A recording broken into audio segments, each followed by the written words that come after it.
দেখুন গওস পাক যে মাদাদ করেছেন এই ব্যাপারে হুজুর গওস পাক বলেছেন তার কাসিদায়ে গওসিয়াতে, তার কয়েকটা আমি কাসিদা আপনাদের শোনাই। কাসিদায়ে গওসিয়া কাসিদা নম্বর 31 বলেছেন, আনা কুনতু মা নূহ আশাহিদু ফিল ওয়ারা বিহারান ওয়া তুফানান আলা কাফ কুদরতি। নূহ আলাইহিস সালামের সময় যখন প্লাবন হয়, বন্যা হয়, তখনও আমি নূহ আলাইহিস সালামের কাছে সাক্ষাৎ করেছি, আমি ওখানে উপস্থিত ছিলাম। আমি তাকে মাদাদ করেছি, সাহায্য করেছি প্লাবন থেকে।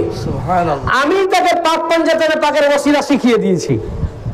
নূহ আলাইহিস সালাম পাঞ্জাতন পাকের ওসিলা দিয়ে তাওয়াসসুল করে যখন দোয়া চাইলেন, তখন প্লাবন থেকে নৌকা জুদি পাহাড়ে লেগেছিল।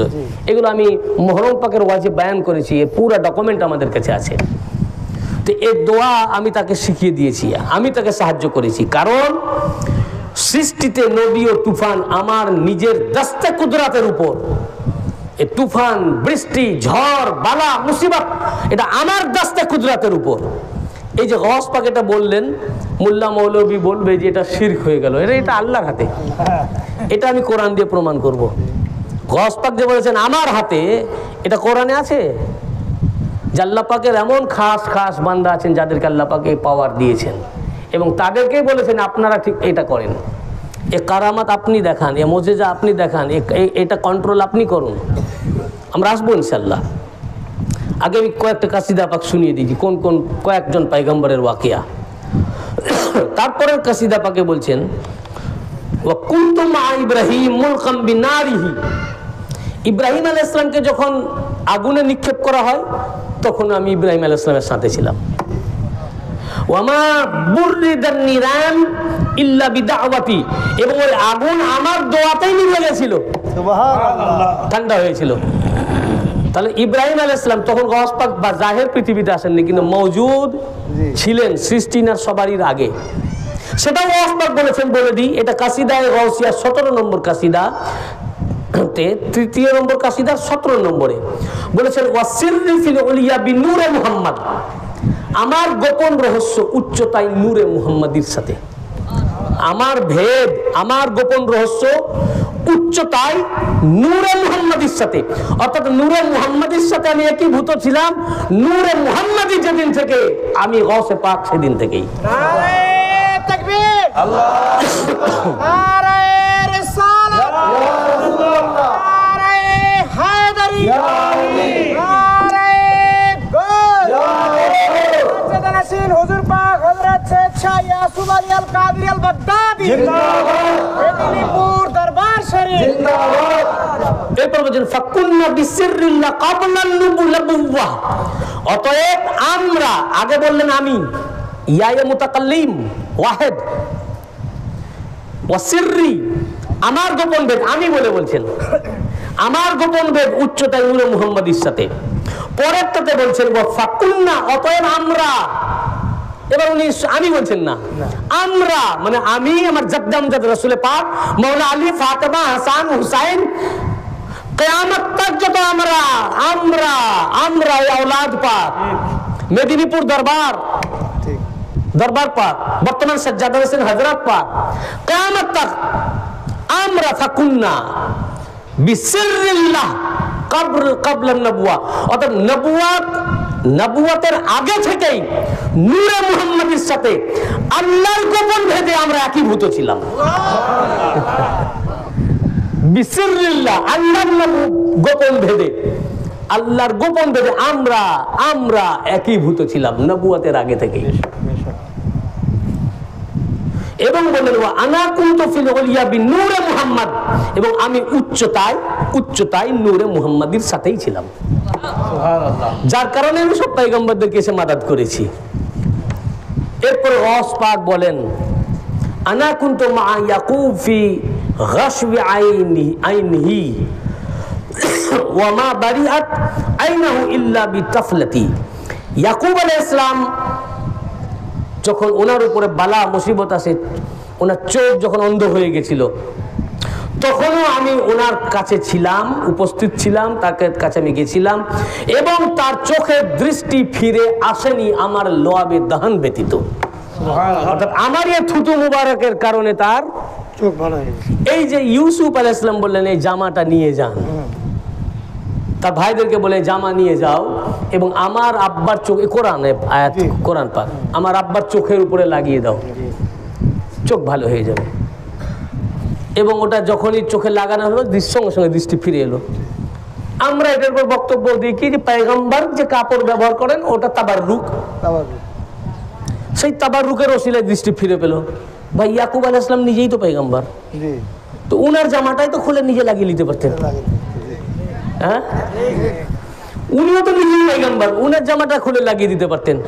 গওস পাক যে বললেন আমার থুতু ব্যতীত, অর্থাৎ হুজুর গওস পাকের থুতু মুবারক ওই জামাতেই ছিল যেটা ইউসুফ আলাইহিস সালাম পরেছেন।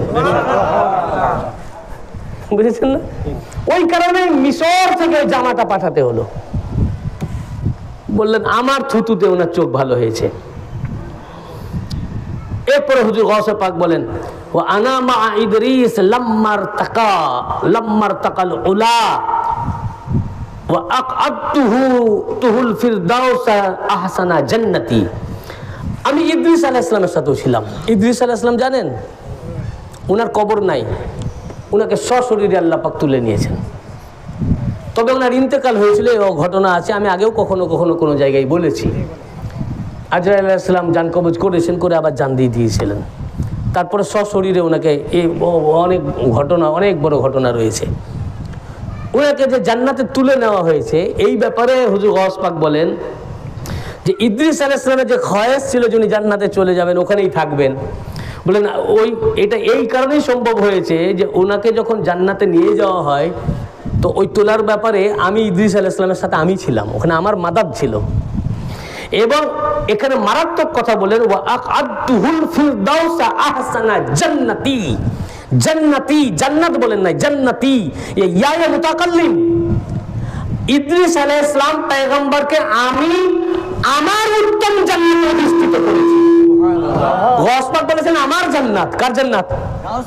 গওস পাক বলেছেন আমার জান্নাত, আমি তাকে অধিষ্ঠিত করেছি। বুঝতে পেরেছেন না?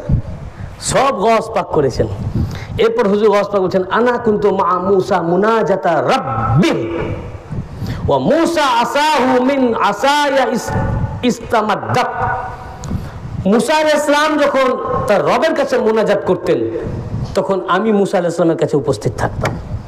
এবং ওনার যে আশা ছিল লাঠি ছুঁড়ে দিলে অজগর সাপ হয়ে যেত, নীল নদে যখন আঘাত করতেন তো কি রাস্তা হয়ে যেত, ওই লাঠিটা কি আরো তো পয়গম্বর লাঠি ব্যবহার করেছেন, মুজেজা দেখাননি।